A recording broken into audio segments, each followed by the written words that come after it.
Hello mga kabayan! Welcome sa aking vlog for today's video. Ako nga pala si Jens Daily dito sa Facebook at Jens Vlog sa YouTube channel.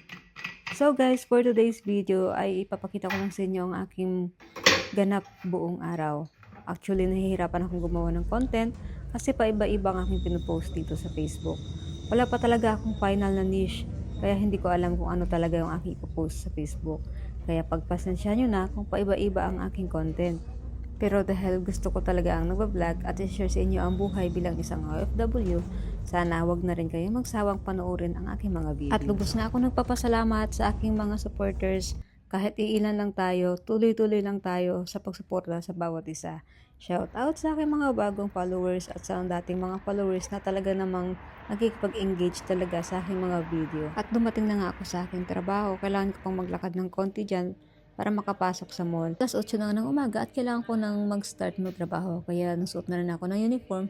Nakita nyo naman walang plancha-plancha. Pero sige lang, nasa kusina lang naman ako kaya hindi naman talaga importante kung planchado o hindi ang hindi lang. After nga ng 6 na oras na pagtatrabaho ay naglalakad na rin ako papunta sa aking isang trabaho.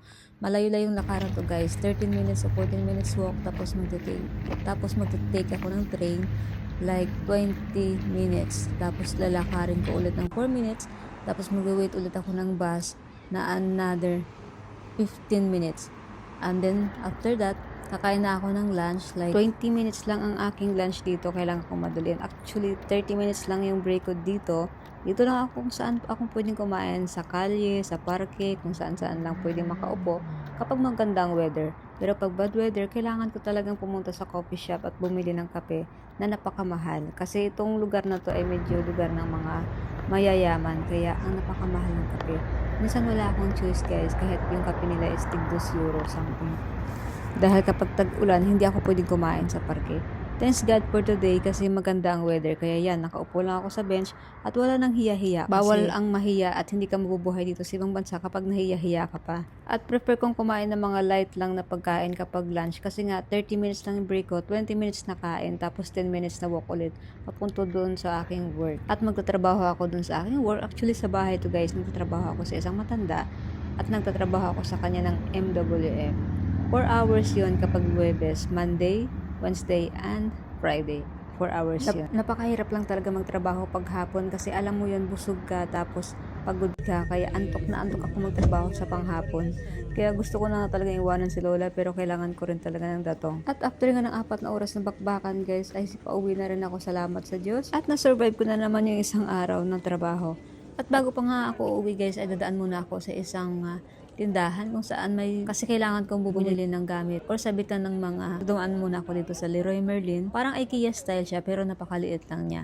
So yun guys, medyo pricey ang mga products nila dito pero okay lang, matitibay naman talaga. Kung napapansin nyo guys, medyo masyadong low ang aking boses, hindi ko alam. Ganito yata talaga pag nag-voice over ka tapos kinakabahan ka pa. So pagpasensyahan nyo na. Sana next time na ma-improve ko yung aking sarili mag-voice over. So, hindi ko na nga maiwasang bumili. At kung nakikita nyo nga guys, kung ano-ano na lang pinagdadampot ko dyan, no? Kung alam mo yung hindi mo naman talaga planong bilhin, pero dinadampot mo na. Kasi alam mo naman na pag maedad ka na, kalagayahan mo na lang talaga yung mga ganitong bagay. Tulad ng halaman, tsaka mga gamit pang kusina. At dahil nga sa mahabang araw, pagdating ko sa bahay, ay kumain na lang ako kung ano yung meron sa ref. So, ito na lang, nag-cup noodles na lang ako. Tapos, itong egg. Kaya guys, kain tayo at maraming salamat sa inyong panonood sa aking mga vlogs. Hanggang sa muli mga kabayan, mag-ingat and God bless.